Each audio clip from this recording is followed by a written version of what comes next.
Boum les gars, bienvenue sur JT Box. Aujourd'hui les gars, je vais vous parler d'un combat qu'il ne faut pas rater, vraiment absolument. Ça va être un très très beau combat avec de très belles oppositions. Je vais vous parler de Liam Paro contre Richardson Hitchins.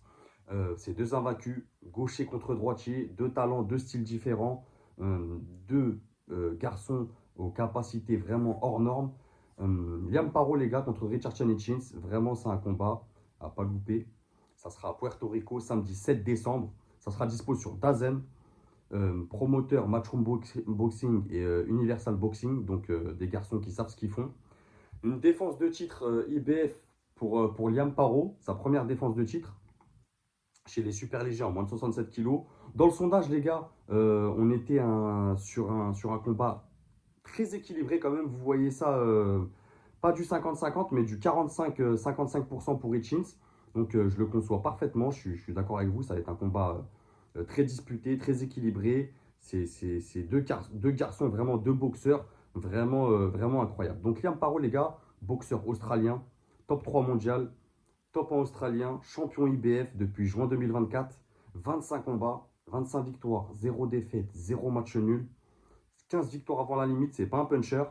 135 rounds dans les pattes depuis qu'il est passé pro en 2016, 28 ans, gaucher, 1m74, donc légèrement plus petit que Richardson Hitchins. En termes d'allonge aussi, il doit y avoir 10 centimètres entre les deux garçons. Son dernier fight, c'était en juin 2024 contre Subriel Matias. Il gagne à la décision unanime en 12 rounds. Il devient champion IBF. D'ailleurs, en regardant ce combat, à chaque fois, je me dis que Subriel Matias, il est passé vraiment à côté de son fight. Vous me direz ce que vous en pensez, les gars. Ça sera son deuxième fight cette année. Donc, pas une activité de zinzin, mais c'est normal, il a été champion. Donc, c'est normal que derrière, il prenne un peu de repos, tout ça. Richardson Hitchins, les gars, pépite américaine, génération dorée, tout ça.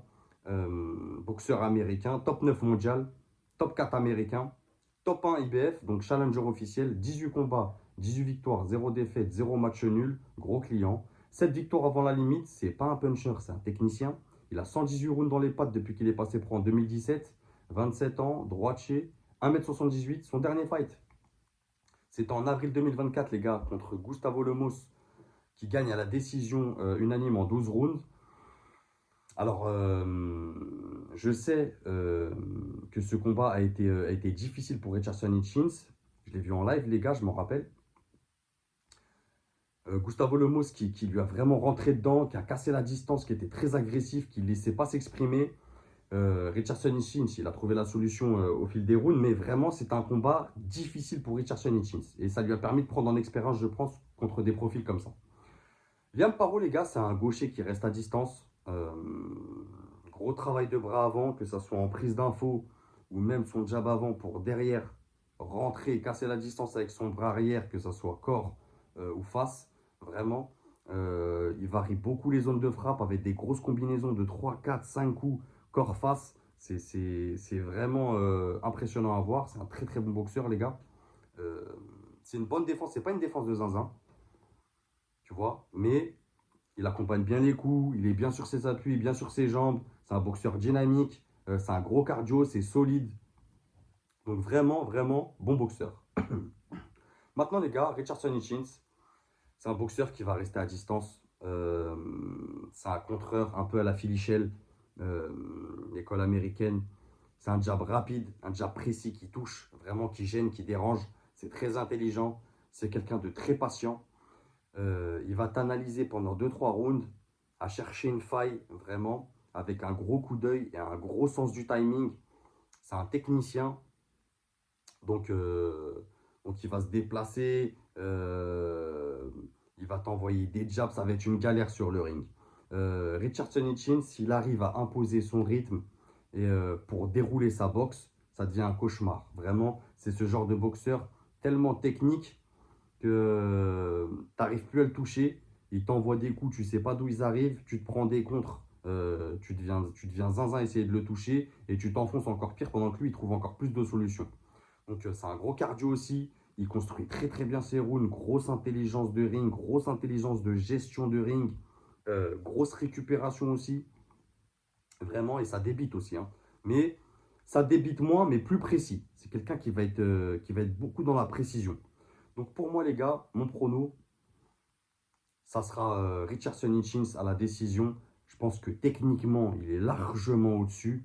Vraiment, il a plus de palette technique qu'à Liam Paro. Liam Paro qui est technique, attention, hein, mais qui est plus dans un esprit guerrier. Voilà, je lance des combinaisons, parfois ça touche, parfois c'est peu précis. Donc, Liam Paro, c'est plus un débit et un volume qui va faire la différence. Il ne faut pas oublier que c'est lui le champion, donc c'est à Richardson Hitchens d'aller chercher la ceinture, c'est à lui d'en faire 2 fois plus. Donc il n'a pas intérêt à nous faire des rounds équilibrés s'il veut devenir champion du monde IBF. Il faut qu'il ait des rounds vraiment larges, où il n'y a pas de questions à se poser. En tout cas pour moi, c'est comme ça que je vois la chose. Après, bien sûr, ça reste la boxe, les gars. Sur le ring, c'est le ring. Tout dépend de la tactique mise en place, tout ça, il y a plein de paramètres. Mais pour moi, c'est Hitchens qui va être champion du monde IBF chez les super légers. Et c'est très bien si ça se passe comme ça. Et si Liam Paro arrive à garder sa ceinture, bah tant mieux. De toute façon, Richardson Hitchens, les gars, c'est des jeunes. Il aura une autre chance. Liam Paro, ça sera très bien qu'il défende sa ceinture contre un gros client, son challenger officiel. Ça l'imposera dans la fédération IBF comme le champion vraiment solide qui a défendu sa ceinture.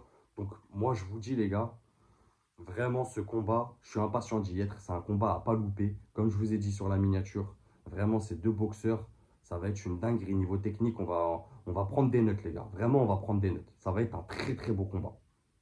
Donc voilà les gars. N'hésitez pas les gars à aller voter dans le sondage. Euh, N'hésitez pas. Merci à tous ceux qui commentent, tous ceux qui s'abonnent, tous ceux qui like. Merci à tous ceux qui m'ont fait un retour sur le vlog de Nantes. Les gars, c'était une soirée de zinzin. Je ne suis pas revenu dessus. J'ai encore l'émotion en moi. Donc merci à vous tous. Merci à ceux qui s'abonnent. Et n'oubliez pas, c'est que de la boxe.